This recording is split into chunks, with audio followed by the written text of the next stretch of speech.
이익 대비 가치를 봤을 때 10배 정도, 자산 대비 가치를 봤을 때 1배 정도를 보고 있는데 그게 딱 3천이에요. 아마 6월 7월, 8월 뭐 그러니까 3분기 중에는 좀 등락이 있을 것 같아요. 3천을 넘어도 좀 쉬었다가 또 반등했다가 또 쉬었다가 이런 그림들이 나올 수 있다고 보고 있는데 3천까지 올라오는 데 있어서 기대감이 굉장히 컸다면 우리의 기대감이 얼만큼 충족될까를 확인하는 시간이 조금 걸릴 것 같아요. 올해 안에는 3,150에서 3,200, 내년에는 3,500 정도까지 갈 수 있다고 생각하고 있어요. PER 10배를 준다 하더라도 내년에는 3,500까지 갈 수 있고, 만약에 PER이 11배, 12배로 레벨업 되게 된다면 그 이상도 갈 수 있다.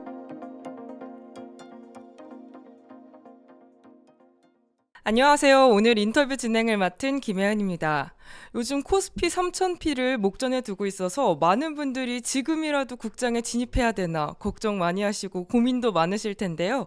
그래서 오늘은 현장에서 가장 많은 지식을 알고 계시고 지금 많이 지켜보고 계시는 이경민 부장님 모시고 이야기 나눠보도록 하겠습니다. 부장님 안녕하세요. 네, 안녕하십니까. 네, 부장님을 처음 뵙는 분도 계실 것 같은데 간단하게 소개 부탁드립니다.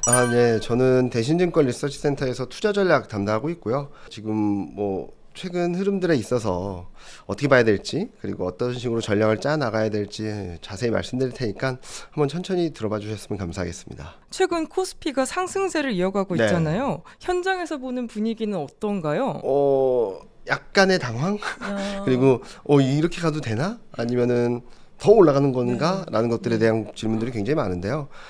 솔직히 저희 대신증권에서는 작년 11월 달 연간 전망을 내면서 코스피 3천 갈 수 있다라는 얘기를 했었거든요. 네. 그러니까 올해 상반기 코스피, 그러니까 상고하전데 상반기에 코스피가 3천 갈 수 있다 라는 전망을 드렸을 때만 하더라도 너무 높은 거 아니냐 막 그러셨는데, 저도 2280까지 빠졌다가 여기까지 바로 올라올 거로는 생각하지 못했어요. 근데 그럼에도 불구하고 저희가 3천을 먼저 말씀드렸었고, 그런데 그러면 상고하저 라고 했었는데 하저는 이제 아직까지 유효하냐? 그건 아닌 것 같아요. 왜냐면 저희가 상고하저를 말씀드렸던 이유는 상고에서 동력은 지금이랑 비슷해요. 네. 미국을 제외한 중국, 독일, 한국 전 세계적으로 경기 부양, 그러니까 재정 정책과 금리 인하를 같이 하는 국면으로 들어가면 달러는 약세로 가고 증시는 좋아질 거다라고 말씀드렸는데, 이 동력은 더 강해졌다고 볼 수 있겠고, 하반기를 좀 조정으로 봤었던 이유는 저희가 예상하기로는 트럼프 관세 정책이 하반기쯤 들어올 줄 알았어요. 뭐 여러분도 아시겠지만 보통 대통령이 당선되면 허니문 기간이라는 게 있습니다. 그리고 허니문 기간이 끝나고 이제 정책을 펼쳐 나가는데, 뭐 트럼프 대통령은 허니문 기간이 없었죠. 1월 20일 날 취임하고 2월 달부터 막 관세 정책 막 내놓으면서 4월 달에 쇼크가 있었는데, 전 이게 시장이 되게 좋았다라고 생각하거든요. 왜냐면 저희가 하반기에 예상했던 쇼크가 미리 들어왔는데, 이 쇼크로 인해서 미국 이외의 지역들의 경기 부양 정책은 더 세졌어요. 금리 인하는 더 많이 하고 재정 정책은 더 많이 하고, 이런 것들이 나와서 저희는 이런 흐름들이 지속되게 된다면 아마 내년에는 역사적 고점을 가지 않을까? 라는 생각을 하고 있고, 그 과정에서 올해는 3,150까지 갈 수 있지 않을까라는 얘기를 드렸는데, 이제는 뭐 그때는 너무 높은 거 아니야? 라고 하셨던 분들이 이제는 너무 낮은 거 아니야? 한 3,300, 3,400 써야 되는 거 아니야? 라고 하셔서 올해 하반기는 등락은 있어서 좀 쉬었다가 다시 가는 시작이라서 아마 3분기, 4분기 지나면서 다시 올라가기 시작하면 내년 상반기까지는 좀 편안한 장이 되지 않을까라는 예상을 하고 있습니다. 근데 이재명 대통령이 네. 또 코스피 5천 시대를 네. 예고했잖아요. 네. 이게 현실적으로 가능성이 있는 이야기일까요? 뭐 일단은 뭐 여러 가지 조건들이 필요하긴 하겠지만, 한국이 저평가받고 있는 것들을 정상화되는 것만으로도 저희는 가능성은 열려 있다라고 생각하거든요.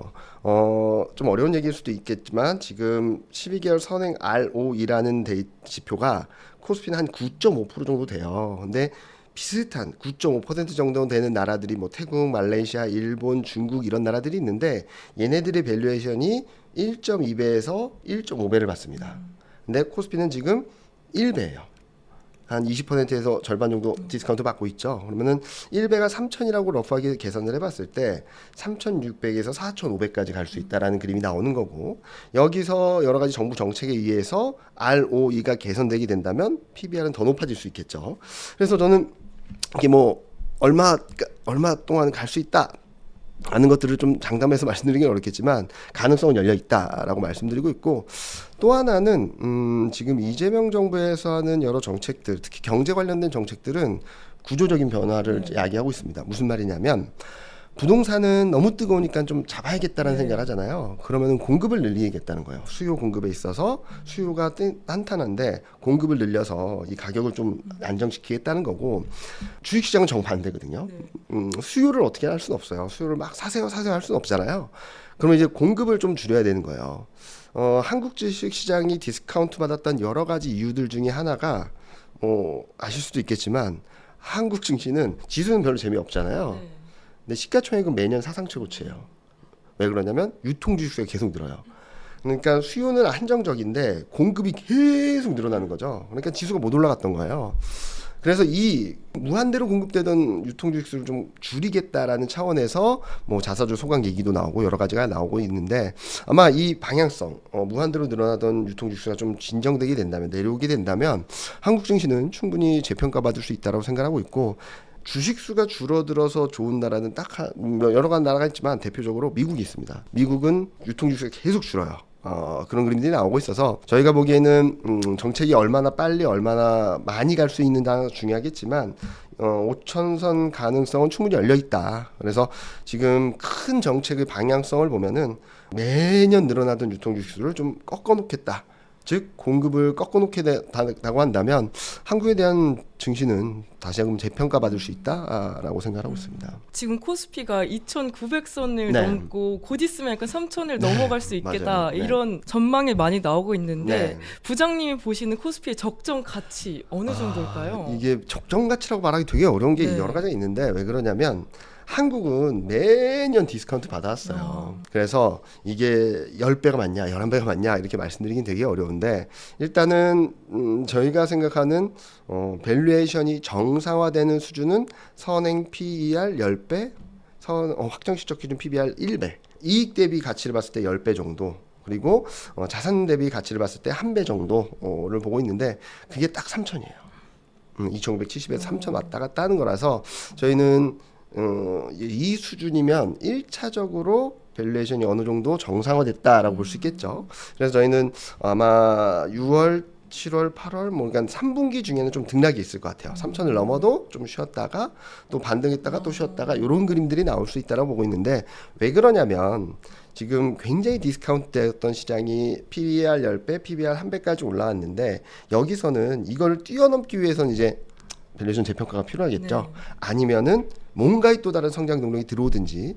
근데 때마침 이제 7월 달부터는 2분기 실적 시즌이 시작됩니다. 그렇게 본다면 좀 실적을 확인하려는 심리, 그리고 뭐 연준의 통화정책 스탠스라든지, 그리고 정부의 상법 개정이라든지 이런 속도, 세부 내용, 그리고 뭐 여러 가지 정책들, 이런 것들이 지금 여기까지 올라온 3천까지 올라오는 데 있어서 기대감이 굉장히 컸다면 우리의 기대감이 얼만큼 충족될까를 확인하는 시간이 조금 걸릴 것 같아요.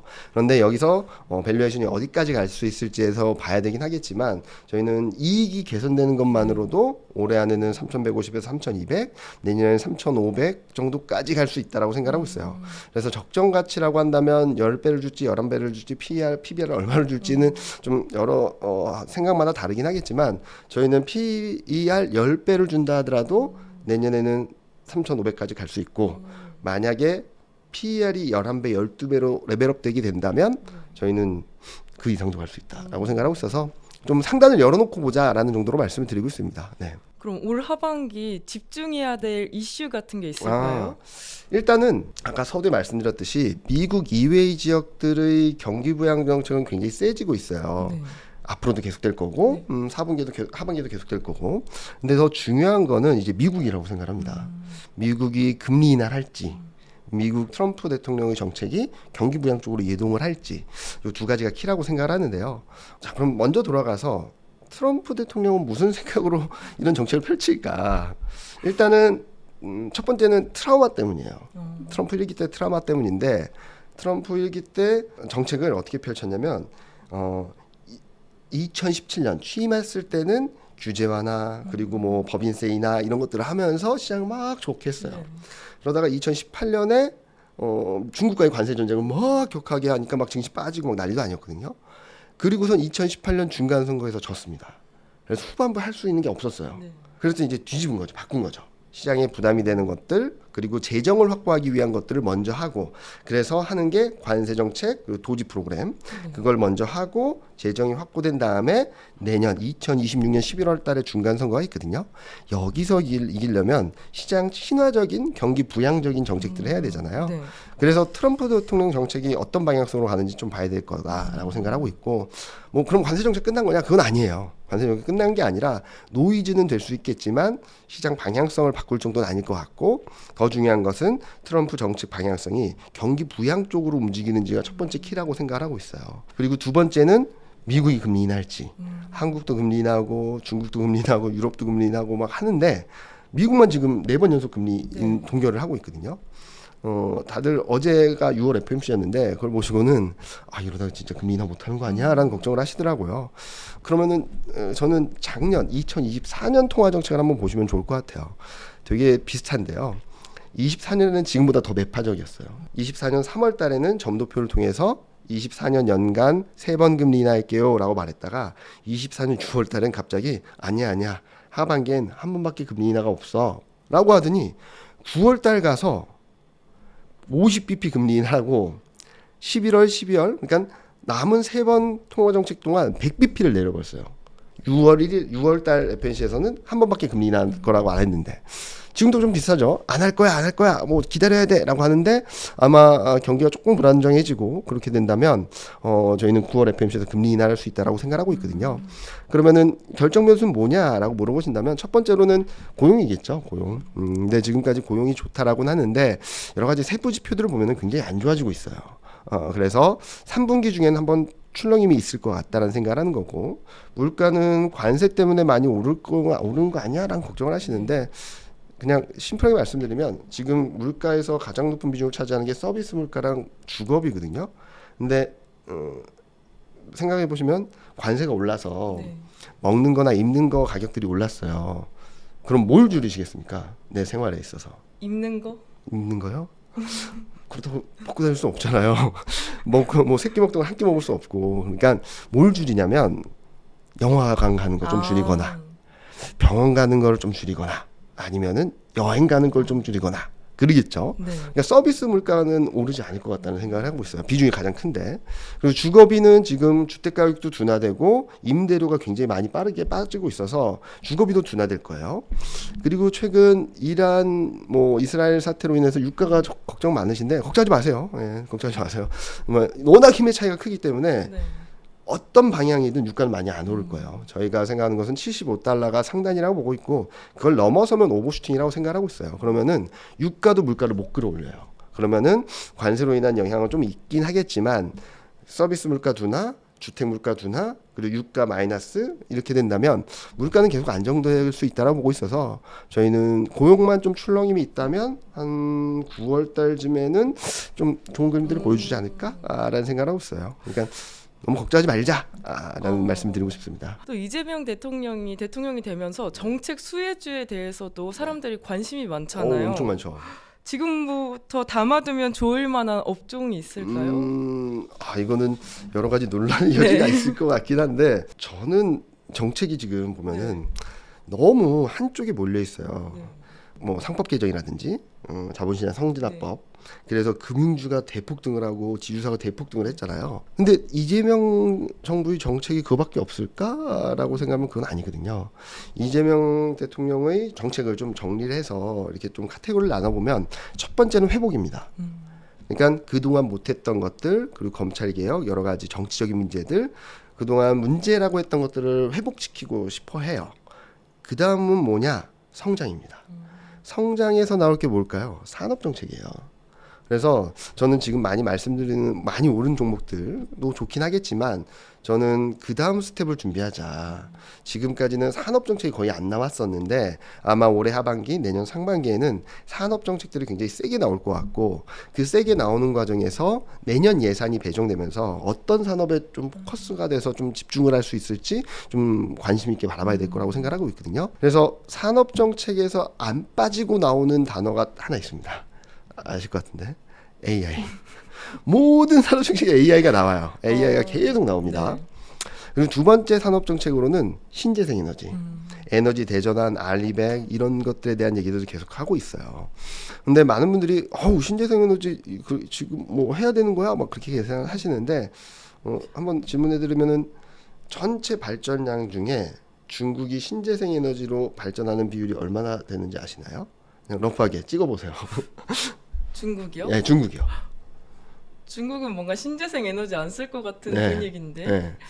한 40%? 오, 너무 높게. 그래요? 20%예요. 아, 20%. 20%. 네. 그것도 꽤 올라온 거예요. 굉장히 많이 올라온 거예요. 그럼 한국은 몇 프로일까요? 10%? 6%. 6%? 그러니까 중국보다도 한참 뒤쳐져 네. 있잖아요. 이거를 좀 정상화시키겠다는 차원에서 신재생 에너지 드라이브를 걸고 있고, 그리고 또 하나 볼 수 있는 것은 기존에 잘했던 반도체, 2차 전지, 제약 바이오 이런 쪽들 계속적으로 지원을 하고, 그러니까 더 격차를 더 벌리겠다라는 얘기를 하고 있고, 지금까지 잘했던 조선이나 방산 이런 쪽에도 수출 지원을 계속하겠다는 얘기를 하고 있고, 또 그동안과 다른 것은 지금 컨텐츠 산업을 계속 얘기하고 있어요. 그래서 중국과의 관계 개선이 되게 된다면 뭐 게임이라든지 아니면은 뭐 영화 만드는 그런 콘텐츠 산업이라든지 또는 뭐 엔터라든지 이런 쪽들이 좀 주목을 받을 수 있어서 저는 너무 많이 올라온 종목들 그리고 지금 너무 핫한 정책들보다는 지금 아직까지 논외로 돼 있지만 앞으로 더 나올 때 산업 정책들에 좀 포커스를 맞춰 보신다면 더 많은 수익을 거두실 수 있지 않을까라는 생각을 하고 있어서 산업 정책, AI 그리고 신재생 에너지, 반도체, 제약바이오, 2차 전지 이런 쪽들 계속적으로 주목해서 보셔야 된다는 말씀드리고 있습니다. 근데 또 반대로 정책 테마주 중에 기대감만 반영된 종목이 있을까요? 이거 말하면 또 위험한 발언인가요? 이거 별로 안 좋아하실 것 네. 같은데 일단은 그냥 이재명 정부 정책 방향성을 보시면 자 아까도 서두에 말씀드렸던 것 중에 하나가 주택 시장을 좀 진정시키기 위해서 공급을 확대한다는 네. 거잖아요. 그럼 주택을 많이 지어야겠죠. 근데 국민의힘 쪽의 정책은 민간 건설 주도예요. 그래, 너네 해제 다 규제 완화해 줄 테니까 민간에서 다 알아서 건설을 해라는 건데 이재명 대통령의 공약을 보면은 100만 호를 건설하겠대요. 근데 이거는 LH 공공이에요. 그러니까 민간 기업들한테 나눠주는 게 아니라 공공 건설을 하겠다는 겁니다. 그래서 민간 건설사들이 얼만큼 수혜를 받을지 조금은 고민이 필요하지 않나라는 생각을 하는 거고 또 하나는 원전 수출은 지원을 합니다. 그렇지만 원전 확대하는 거에는 반대를 하고 있어요. 정책 자체에서. 그리고 지금 원전 관련된 종목들이 많이 올랐는데 실질적으로 그러면은 해외에서 수주를 따와야 되잖아요. 그 수주가 얼만큼 될지를 좀 봐야 될 것 같아요. 그래 피해까지는 아니겠지만 기대 심리로 많이 올라왔다면 이 기대 심리를 충분히 충족시켜 줄 수 있을 수주라든지 실적이라든지 이런 것들이 뒷받침되는지 좀 지켜보셔야 될 것 같고 또 하나는 은행인데 이재명 정부가 그래 은행 돈 많이 벌어라고 할까요? 그러진 않겠죠. 네. 금리 그러니까 예대 마진이란 게 있어서 그 마진을 좀 압박할 수 있어요. 그러니까 대출 금리가 너무 높다 이런 것들이 얘기가 나올 수 있어서 은행은 지금 기대감이 많이 올랐는데 실질적으로 이재명 정부에서 어떤 정책 스탠스를 취할지를 좀 봐야 될 것 같아요. 그리고 기본적으로는 주가가 많이 올랐으면 그 다음부터는 좀 확인하고 싶어하는 거죠. 이것 때문에 좋을 거야라고 이렇게 올랐는데 그 다음부터는 뭐냐면 이것 때문에 좋을 걸 봤는데 진짜로 이게 좋아져? 라는 얘기들을 할 수 있어요. 그리고 실적이 우상향하니까 좋을 거니까 주가가 올라가다가 실적이 더 좋아지겠는데? 라고 해서 쭉 날아갔어요. 그러면은 이 주가를 맞추기 위해서는 이게 이렇게 올라가야 되겠죠, 실적이. 네. 근데 만약에 실적이 예상했던 것만큼이야 그러면 어차피 조정을 받을 거예요. 근데 만약에 아니야. 우리가 봤던 실적이 이 정도야. 그러면 주가 낙폭은 좀 커지겠죠. 그래서 2분기 실적 시즌이나 그리고 정책이 나오는 거에 따라서 아마도 미리 많이 올라온 종목들은 좀 검증하는 그리고 기대와 현실 간의 괴리를 어떻게든 좁히려는 기대가 뭐 이렇게 앞서갔다면 조정이 있을 거고 기대가 이렇게 앞서갔는데 현실이 더 빨리 따라오면 조정은 별로 없을 거고 이런 국면이 나올 수 있다라고 생각을 하고 있습니다. 또 이재명 대통령이 추진 중인 배당 확대나 지배구조 개선 같은 게 네. 시장 흐름에 어떤 영향을 줄까요? 배당 확대는 이미 하고 있어요. 그런데 그 확대 또 더 강한 얘기를 한 거죠. 배당으로 소득이 될 수 있게 만들어줘야 되는 거 아니냐. 어떻게 우리 한국이 중국보다 배당이 낮냐 이런 얘기를 하고 있는데 주주 환원에 대한 드라이브를 다시 한번 걸고 있다고 생각하고 있어요. 한번 경험해봤죠. 밸류업 프로그램. 밸류 프로그램이 되면서 배당을 확대했는데 그 배당 규모를 좀 더 늘리자라는 쪽으로 방향성이 갈 것 같고 지배 구조에 대해서는 여러 가지 논란이 있긴 합니다. 여러 가지 이슈들이 있고 그래서 얼만큼 속도감 있게 얼만큼 강도감 있게 지금 뭐 자사주 소각이나 이런 얘기들이 나오고 있는데 여러 가지 얘기들이 있거든요. 무조건 소각하는 게 맞나? 또 하나는 이거를 하자는 것은 결국에는 유통 주식수를 줄인다거나 아니면은 지금 뭐 자산 가치에 대해서 그러니까 묵혀 있던 잠겨 있는 돈을 돌리겠다는 의도나 그런 것들이 있는데 그게 꼭 옳은가에 대해서 논의들이 좀 있는 것 같거든요. 그래서 저희가 생각하기에는 지배구조 개선 굉장히 어려운 일이지만 일단은 하겠다라는 의지를 천명했다는 측면에서 의미 있는 발전이다라고 생각하고 있고요. 외국인들 입장에서 코리아 디스카운트 하면은 가장 많이 지목하는 게 지배구조예요. 한국은 지배구조 너무 취약하다라는 얘기들을 계속 하고 있었어서 이거를 진짜로 의미 있게 바꾸게 된다면 좀 더 좋은 쪽으로 바꾸게 된다면 저는 한국 증시 저평가 해소에는 좀 의미 있는데 근데 한번 법을 만들면은 또 바꾸기 어렵잖아요. 네. 그래서 한번 법을 제정할 때는 좀 더 면밀하게 그냥 선언적인 내용이 아니라 진짜 의미 있는 것들 그리고 여러 가지 논란들을 조금 진정시켜 줄 수 있을 정도의 정책이 나와야 되지 않을까 법안이 나와야 되지 않을까 생각하고 있는데 굉장히 의미 있는 시작이다라고 생각하고 있습니다. 네. 지금 사람들마다 여러 가지 말도 많은데 남은 6개월 동안 코스피 상단 어디까지 도달할 수 있을까요? 저는 지금 코스피가 아마 7월 달에 3,000 넘나들 것 네. 같아요. 근데 그렇다고 해서 바로 막 3,300 뭐 이렇게 가긴 어렵고 네. 3,000 왔다 갔다 하다가 2,800 정도 좀 언더슈팅이 나오면 2,700선 정도 좀 등락을 보이다가 이제 3분기 지나면서 아까 말씀드렸던 9월 FMC에서 미국이 금리 인하를 하는지 이게 왜 중요하냐면 지금은 다른 나라들은 다 하는데 미국만 안 하잖아요. 자, 미국까지 하면 얼마나 좋을까요? 네, 다른 나라들 전 세계가 이제 경기 부양 정책으로 가는 거예요. 그렇기 때문에 미국이 키를 쥐고 있다라고 생각하고 있어서 그렇게 되면 지금 지지부진한 미국 증시도 역사적 고점을 향해 갈 것이고 코스피도 3,100을 넘어서 3,150, 맥스 3,200까지 열리는 그림이 나오지 않을까라는 생각을 하고 있습니다. 그리고 이 흐름들이 그래 올해망이 3,150, 3,200이야? 그러면 여기서 꺾이는 거야? 그게 아니라 26년 상반기까지 역사적 고점을 넘어서는 그림으로 쭉 가는 그림으로 생각을 하고 있어요. 그래서 주식 투자하시는 분들은 그냥 잘 사셔서 들고 가시면 돈을 벌 수 있는 그런 얼마 만에 이런 시장이 오는지 모르겠지만 코로나 때 빼고 처음인 것 같죠. 예, 예. 그러니까 1년 정도 묵혀놔도 주식이 돈이 되는 그런 국면으로 들어왔다라고 생각하고 있으니까 너무 스트레스 받지 마시고요. 충분히 올라올 수 있는 룸 열려 있다라고 생각하고 있습니다. 근데 어떤 분은 또 이제 단기 조정장이 올 네, 거다 네, 네. 하시는데 지금 들어갔다가 단기 조정장 때문에 마음 그쵸. 아프신 일들이 많이 생기면 어떡하죠? 일단은 네. 아까도 잠깐 말씀드렸듯이 3,100을 넘나들긴 하지만 2,800이나 언더슈팅 나오면 2,700까지도 네. 밀렸다가 움직일 수 있다라고 말씀드렸는데 이걸 잘 활용해야 돼요. 그래서 지금 제가 많이 추천드리는 전략은 추격 매수 금지, 추격 매수 금지. 특히 많이 올라와서 많은 사람들이 네. 와 간다라고 하는 종목들은 네. 좀 자제하자라는 말씀드리고 있고 사시고 싶다면 오히려 아직 못 올라온 것들. 최근에 인터넷이 갑자기 대폭등했잖아요. 걔도 소외주였어요. 못 올라온 종목들은 하나였는데 인터넷이 급반등한 것처럼 반도체, 자동차, 제약바이오. 그러니까 하반기 실적은 좋아질 텐데 아직 못 올라온 업종들 그리고 2차 전지 이런 애들을 좀 차근차근 잘 모아놓으시면 좋겠다라는 말씀드리고 있고 만약에 나는 그래도 정책 수혜주, 금융주 지주사 있고 방산 너무 좋아 그러신 분들은 갖고 계신 분들은 그냥 갖고 계시면 돼요. 이거 뭐 샀다 팔았다 안 하셔도 더 올라갈 겁니다. 그런데 새로 사시고 싶으신 분들은 좀 피라미딩 전략 많이 말씀드리거든요. 그러니까 지금 가격대에서 그냥 100만 원을 사고 싶다라고 하면 5만 원을 먼저 사는 거예요. 5만 원을 먼저 사고 올라가면 그냥 내비두고 내가 산 가격보다 떨어졌어요. 그러면은 5만 원을 또 사요. 그럼 올라오면 내비두고 또 밀려서 또 떨어졌어요. 그러면은 5만 원만 사서 내 본전이 10만 원이잖아요. 그럼 10만 원을 사요 여기서. 그럼 또 떨어지면 20만 원을 사고, 또 떨어지면 40만 원을 사고 아니면 60만 원 사고 이렇게 해서 내려갈 때마다 매수 금액을 늘리는 그런 전략을 가져가시면은 좀 그래도 덜 스트레스 받지 않으실까라는 생각을 하고 있어서 아마 이번 등락이 있을 때는 그동안 많이 올랐던 종목들은 좀 변동성이 좀 클 수 있고요.